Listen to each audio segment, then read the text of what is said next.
Hello and welcome to another TimeToWatch.net video review. This is the Deep Blue T100 Recon diver. Let's just get some specs out of the way. It is 45 millimeters in diameter, 51 millimeters from lug to lug, 22 millimeter lug width, 16.5 millimeters thick, with a 33 millimeter dial opening.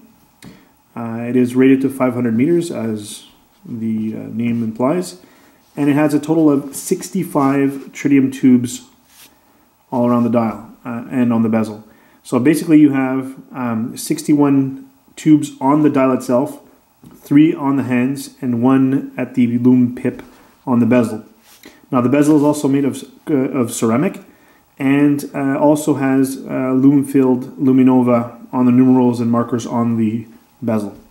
It is 120 clicks all the way around. Features also a screw-down crown and screw-down caseback with exhibition window. The movement that powers this watch is the ETA 2824, which is, everybody knows, is a tried and tested movement.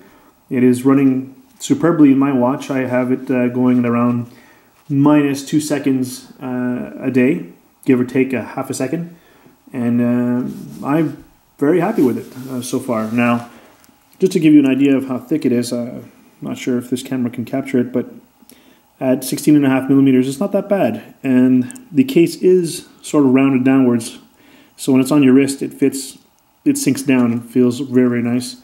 Now, the hands are arrow-shaped. I could have used a little bit of a longer minute hand to go all the way to the markers, but in its defense, when it is glowing, it is nice to see that the hour hand and the minute hand don't impede any of the markers except for the 5-minute marks. Another neat feature is the color. The blue on the bezel and the hands are identical. So depending on lighting that you have, you can actually see the change in color. It looks kind of dark right now, but in direct sunlight it seems to be lighter in color, and the hands match perfectly. It's very, very well done. I was worried by getting the deep blue that the tritium tubes wouldn't be as bright as ball tritium tubes, which I'm used to, but that's not the case. The tritium tubes are exceptional. They're very bright, especially with all of them on there. When your eyes do adjust to the light, it's insanely bright at night. It's really, really neat to see. Let me just open the clasp and show you the case back properly, and you can get an idea of the movement. There she is inside, beating away. It is a Chinese-made case and bracelet. There's no doubt about it, and Deep Blue doesn't hide this fact at all. It is also reflective in the price. I mean, I got this at $8.99 with a $100 discount. It was the last white dial, or you can actually see it's a little more silver than white.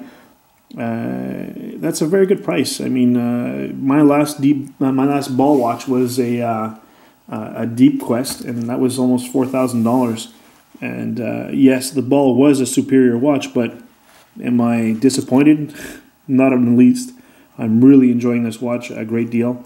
As you can see here, there's screw links for the sizing. They're double screws, so you need 2 screwdrivers and some dexterity, because it's not that easy to take them apart without scratching their links. I managed to do it quite well without having any problems. The watch weighs 219 grams, this one, with 2 half links removed and 2 full links removed. And I have a 7-inch wrist. Let me just show you what that looks like on the wrist.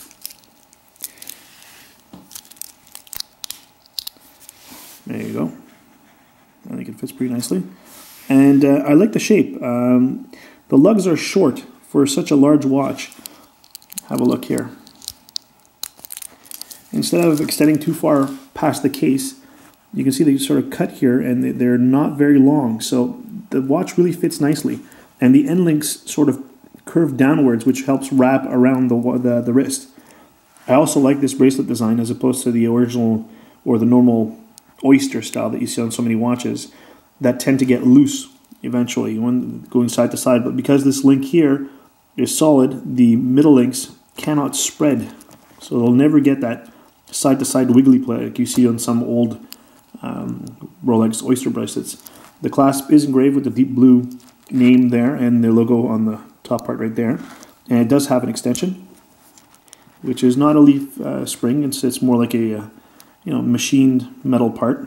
It's pretty nice. It's very well done. It doesn't clanker too much.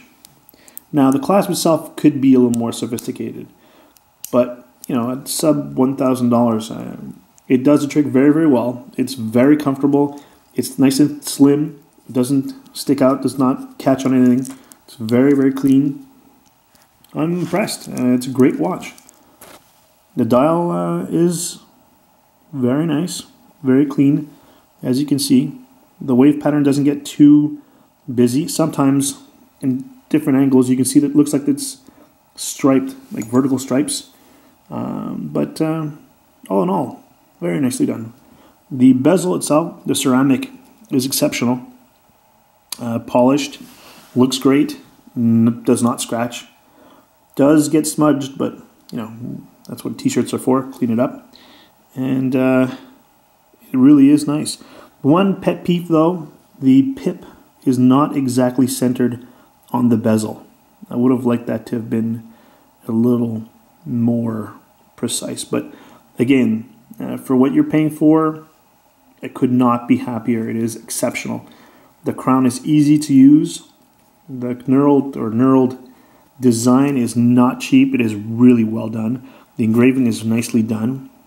It is easy to open and close. Lots of thread, plenty to keep it nice and water resistant to 500 meters. Unlike some watches I've owned, which has, you turn twice and crown pops out, you never really feel secure. This is really nice. And all in all, a fabulous watch. I'm very happy with it. I hope this review was helpful, and if you have any questions, leave a comment or feel free to email me. I'd be glad to help you out. Thanks.